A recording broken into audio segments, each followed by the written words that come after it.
Welcome back to another part of Evolution of Money. Starting intro को देखकर आप समझ ही गए होंगे कि इस एपिसोड में नोटबंदी की बात होने वाली है। लेकिन सिर्फ नोटबंदी की बात नहीं होगी, उसके साथ नोट बनने की भी बात की जाएगी।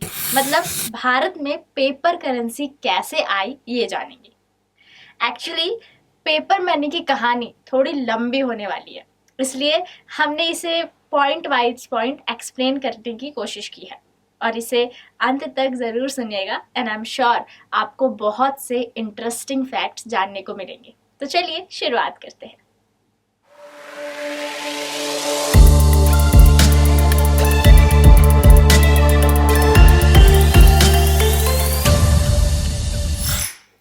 हमारे भारतीय सिक्के 6ठी शताब्दी से लेकर 18वीं शताब्दी तक हर एक लेन देन में मुख्य भूमिका में रहे हैं और भारतीय सिक्के 18वीं शताब्दी तक भुगतान का एकमात्र साधन थे।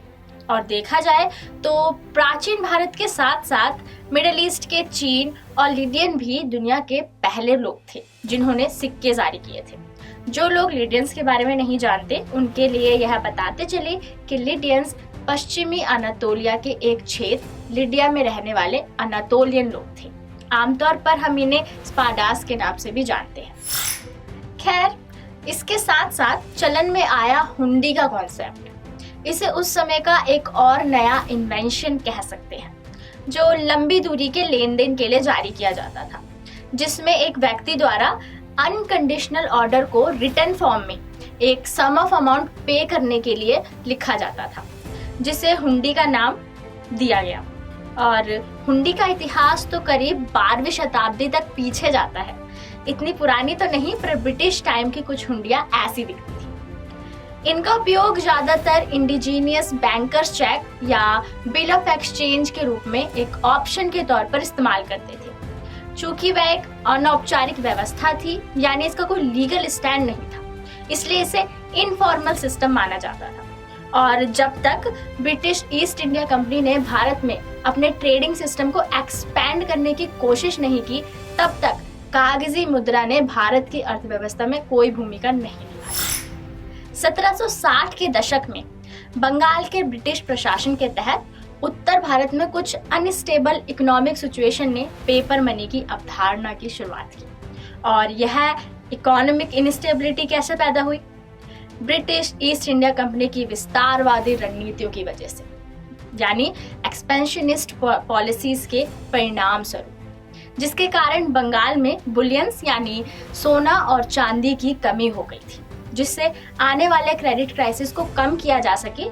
इसलिए पेपर मनी यानी कागजी मुद्रा की शुरुआत हुई। इसका उद्देश्य दूर दराज के क्षेत्रों में कंपनी के एम्प्लॉयज को सिक्योरली पेमेंट करने के लिए किया गया। अब यहाँ से भारत के पहले करेंसी नोट की इंटरेस्टिंग कहानी की शुरुआत होती है। जैसे आज पूरे भारत में एक ही बैंक आरबीआई द्वारा नोट्स जारी किए जाते हैं, उससे बहुत अलग। स्टार्टिंग में जितने भी नोट जारी किए गए थे वह सब प्राइवेट बैंक्स द्वारा जारी किए गए थे। सबसे पहले पेपर करेंसी 3 बैंक्स जो सबसे ज्यादा प्रचलित थी उनके द्वारा इनिशिएट की गई। पहला बैंक ऑफ हिंदुस्तान जो 1770 से 1832 तक चली। वॉरेन हेस्टिंग द्वारा establish the general bank in Bengal and Bihar जो 1773 से 1775 तक चली।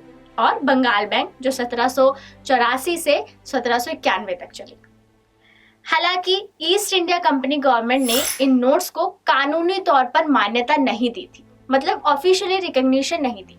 इसके बदले इसे एक प्रोमिशनरी नोट के तौर पर यूज करने को कहा और एक प्रकार से इन्हें एज अ करेंसी यूज करने पर प्रतिबंध लगा दिया गया। Amongst the earlier issuers the general bank of Bengal and Bihar जो 1773 से 1775 तक काम करता रहा, एक राज्य प्रयोजित संस्था यानी स्टेट स्पॉन्सर्ड इंस्टीट्यूशन था, जिसे लोकल एक्सपर्टीज के पार्टिसिपेशन के साथ स्थापित किया गया था। इसके नोटों को सरकारी संरक्षण यानी गवर्नमेंट पैट्रोनेज या रिकॉग्निशन प्राप्त था।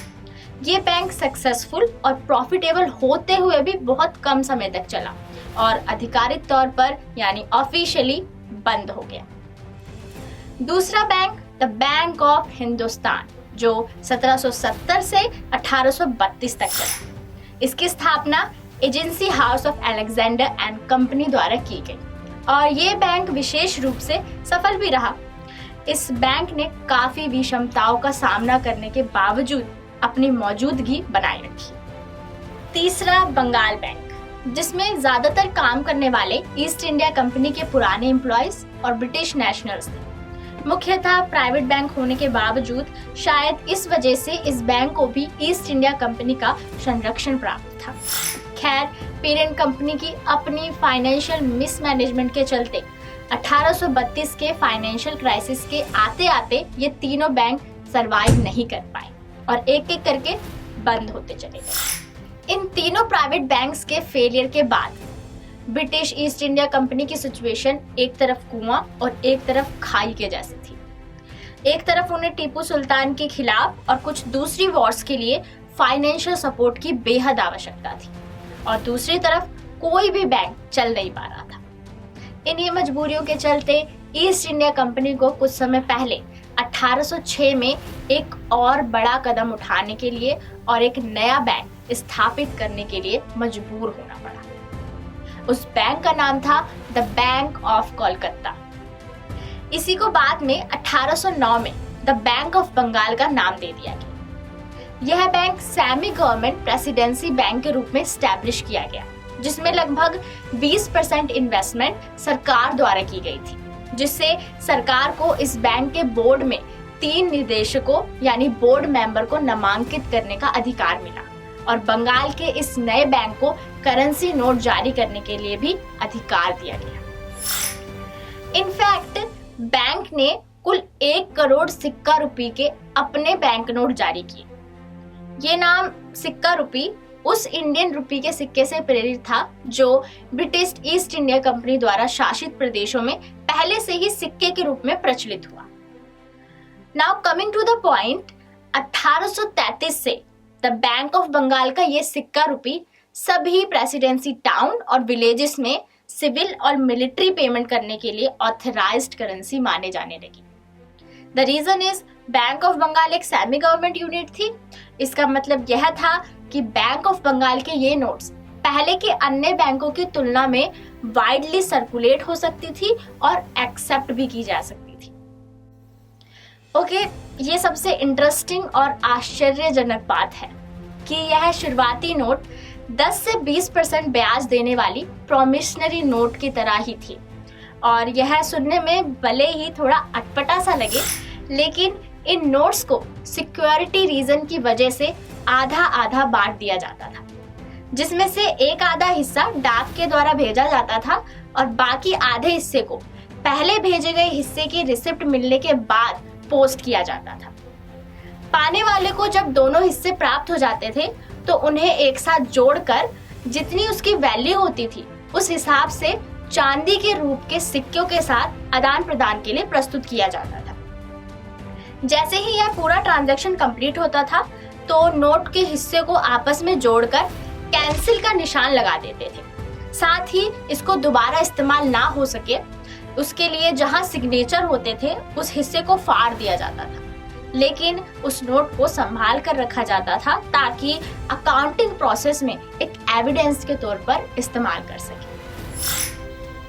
बैंक ऑफ बंगाल ने अपनी मौजूदगी में 3 नोटों की सीरीज निकाली थी, द यूनिफेस series, commerce series and Britannia series. सबसे पहले जो नोट जारी किए गए थे वह थे द यूनिफेस सीरीज नोट। वह ऐसे नोट्स थे जिन पर बस नोट की एक साइड प्रिंट की जाती थी, यानी वह साइड जहां पर अमाउंट लिखा रहता था सिर्फ वही साइड प्रिंट की होती थी और इन नोटों का मूल्य 1 स्वर्ण मोहर की थी, यानी 16 सिक्का रुपये। साथ ही इन्हें 19वीं शताब्दी की शुरुआत में लोगों के कन्वीनियंट के लिए यह सीरीज 100 रुपए, 250 रुपए और 500 रुपए के मूल्यवर यानी डिनोमिनेशन में रिलीज की गई। बाद में कॉमर्स सीरीज की शुरुआत की, जिन पर कॉमर्स को दर्शाने के लिए एक स्मॉल इलिस्ट्रेशन या एक पोर्ट्रेट फोटोग्राफ वाली एक महिला की आकृति को अंकित किया गया था। पहले की यूनिफेस्ट के अपोजिट ये दोनों तरफ प्रिंट होते थे। फिर फॉर्जरी यानी जालसाजी या किसी भी प्रकार की इलिसिट एक्टिविटी यानी अवैध गतिविधियों को रोकने के लिए कॉमर्स सीरीज को ब्रिटानिया के नाम से रिप्लेस कर दिया और इन नए बैंक नोटों में ज्यादा फीचर और कॉम्प्लेक्स डिजाइन ऐड करके इन नए नोटों को पॉपुलरली ब्रिटानिया सीरीज से डिनोट किया जाने लगा और इन नोटों का डिनोमिनेशन था 10, 15, 16, 20, 25, 50, 100, 250, 500, 1000 और 10,000। बैंक ऑफ बंगाल के अलावा दूसरा प्रेसिडेंसी बैंक 1840 में बॉम्बे में स्टैब्लिश किया गया। बॉम्बे उस समय तक एक मेन कमर्शियल सेंटर के रूप में विकसित हो चुका था और जो नोट बैंक ऑफ बॉम्बे जारी किया करती थी उसमें टाउन हॉल, बॉम्बे के गवर्नर, माउंट स्टुअर्ट एल्फिंस्टोन और जॉन मेलकॉम की मूर्तियों को अंकित किया गया था। इसके बाद तीसरा presidency bank, bank of Madras की स्थापना 1843 में हुई। इस बैंक को दोनों प्रेसिडेंसी बैंक के मुकाबले नोट्स इशू करने के लिए स्मॉल यूनिट मिली थी। बैंक ऑफ मद्रास के नोट्स पर मद्रास के गवर्नर सर थॉमस मुनरो का चित्र अंकित था। इन प्रेसिडेंसी बैंक के साथ कुछ प्राइवेट बैंक भी थे जो बैंक नोट जारी किया करते थे। द ओरिएंट बैंक कॉर्पोरेशन, जिसकी स्थापना 1842 में Bombay as the bank of western India के रूप में की गई थी। इसके नोटों में बॉम्बे टाउन हॉल को विग्नेट के रूप में दर्शाया गया था। साथ ही 1845 में बॉम्बे में स्थापित कमर्शियल बैंक ऑफ इंडिया, जो कि एक एक्सचेंज बैंक भी था, उसमें वेस्टर्न और ईस्टर्न कल्चर को इंटरब्लेंड करके एक एक्सोटिक नोट जारी किया गया था। लेकिन 1866 की फाइनेंशियल क्राइसिस में यह बैंक विफल हो गई। Bank of Bengal, bank of Bombay और बैंक ऑफ मद्रास, ये तीनों बैंक ब्रिटिश भारत में बैंकिंग सिस्टम के हेड बन गए और कागजी मुद्रा यानी पेपर मनी जारी करने के लिए जिम्मेदार थे। इसके बाद सरकार ने एक और बड़ा कदम लिया और एक पेपर करेंसी एक्ट 1861 लागू किया, जिसमें सभी बैंक से नोट जारी करने का अधिकार हटा दिया, परंतु इन्हें गवर्नमेंट बैलेंसेस का फ्री यूज करने की अनुमति दे दी गई। शुरुआत में इन बैंक्स को भारत सरकार के नोट मैनेजमेंट का अधिकार भी दिया गया। 1921 में सरकार ने the imperial bank of India बनाने के लिए तीनों प्रेसिडेंसी बैंक को मिला दिया और आजादी के बाद 1955 में कई राज्यों के स्टेट ओन्ड बैंक को इंपीरियल बैंक ऑफ इंडिया के साथ मर्ज करके 1955 में the imperial bank of India का नाम रिप्लेस कर भारतीय स्टेट बैंक यानी स्टेट बैंक ऑफ इंडिया बना दिया। इसी बीच भारत सरकार ने 1 अप्रैल 1935 में reserve bank of India establish किया और 1938 में भारतीय रिजर्व बैंक ने भारतीय मुद्रा नोट जारी करना शुरू किया। उससे पहले यानी 1938 से पहले तक सभी नोट भारत सरकार द्वारा जारी किए जाते थे। सबसे पहले रिजर्व बैंक द्वारा 2 रुपए, 5, 10, 50, 100, 1000 और 10,000 रुपए के नोटों को छापना शुरू किया गया था, लेकिन 1944 तक 1 रुपए का नोट भारत सरकार द्वारा ही रिलीज करना जारी रखा। इसके बाद भारत ने कई और बड़े कदम लिए पेपर करेंसी की इवोल्यूशन के लिए, जिसमें एक बड़ा डिसीजन था नोटबंदी का। जी हाँ, सबसे पहला डिमोनेटाइजेशन हुआ 1946 में। 12 जनवरी 1946 को ब्रिटिश सरकार और उस समय के आरबीआई गवर्नर चिंतामन द्वारकानाथ देशमुख ने 500 रुपए, 1000 रुपए और 10,000 रुपए के नोटों को बंद करने का फैसला किया। इसका मुख्य उद्देश्य उस समय भी बढ़ती ब्लैक मार्केटिंग पर रोक लगाना था। उस समय फ्रांस, यूके, बेल्जियम जैसे कई देशों ने ऐसे कदम उठाए थे, लिहाजा भारत ने भी इससे प्रभावित होकर यह फैसला लिया। भारत की आजादी के साथ स्वतंत्र भारत ने 1949 में 1 रुपए का नया नोट जारी किया, जिसमें उन्हीं डिजाइन्स को बरकरार रखते हुए नए बैंक नोटों को किंग जॉर्ज के पोर्ट्रेट की जगह lion capital of Ashoka pillar के सिंबल के साथ जारी किया, जहां से लायन कैपिटल सीरीज नोट की शुरुआत हुई। आगे 1954 में सेंट्रल बैंक ने जो नोट्स 1946 में बंद किए थे उन्हें दोबारा शुरू कर दिया। अब 1970 में भारत सरकार ने फैलते काले धन का पता लगाने और उसे रोकने के लिए वांचू कमेटी नाम से डायरेक्ट टैक्स इंक्वायरी पैनल की स्थापना की और इसकी स्थापना कैलाश वांचू, जो former chief justice of India थे, उन्होंने किया। कुछ साल बाद ही पीएम मोरारजी देसाई की सरकार ने एक बार फिर 1,000 रुपए, 5,000 रुपए और 10,000 रुपए के नोट बंद करने का आदेश जारी कर दिया और ये डिसीजन 16 जनवरी 1978 को high denomination bank notes ordinance के तहत लागू हुआ। साथ ही उस समय के फाइनेंस मिनिस्टर एचएम पटेल का कहना था कि ऐसा करने से एंटी सोशल एलिमेंट से निपटने और इलीगल ट्रांजैक्शन को कंट्रोल करने में मदद मिलेगी। 1996 में भारतीय रिजर्व बैंक ने सारे land capital series bank notes को रिप्लेस करके 10 रुपए और 500 रुपए के बैंक नोट के साथ नई सीरीज को इंट्रोड्यूस किया, जिस पर महात्मा गांधी की तस्वीर दर्शाई गई, जहां से महात्मा गांधी सीरीज की शुरुआत हुई, जो अब तक चल रही है। बाद में सन 2000 नवंबर में अटल बिहारी वाजपेयी सरकार ने 1,000 रुपए के नोट, जो 1978 के नोटबंदी में बंद किया गया था, उसे फिर से रीइंट्रोड्यूस कर दिया। फिर 22 जनवरी 2014 को आरबीआई ने अनाउंस किया कि जितने भी नोट 2005 से पहले के हैं उन्हें सर्कुलेशन से वापस ले लिया जाएगा। इन नोटों को बंद करने के पीछे का यह कारण था कि 2005 से पहले के नोटों में उस वर्ष के बाद जारी किए गए नोटों की तुलना में बहुत कम सिक्योरिटी मेजर्स थे। तो इसकी आगे की कहानी शायद सभी भारतीयों को याद होगी। 8 नवंबर 2016 सबसे ज्यादा जाने जाने वाली नोटबंदी की तारीख है। प्राइम मिनिस्टर नरेंद्र मोदी ने टेलीविजन ब्रॉडकास्ट में अनाउंसमेंट की थी कि 500 रुपए और 1,000 रुपए के नोट वैध मुद्रा नहीं रहेंगे। इस नोटबंदी के साथ उन्होंने 500 रुपए और 2,000 रुपए के नए नोट जारी करने का भी अनाउंसमेंट किया था।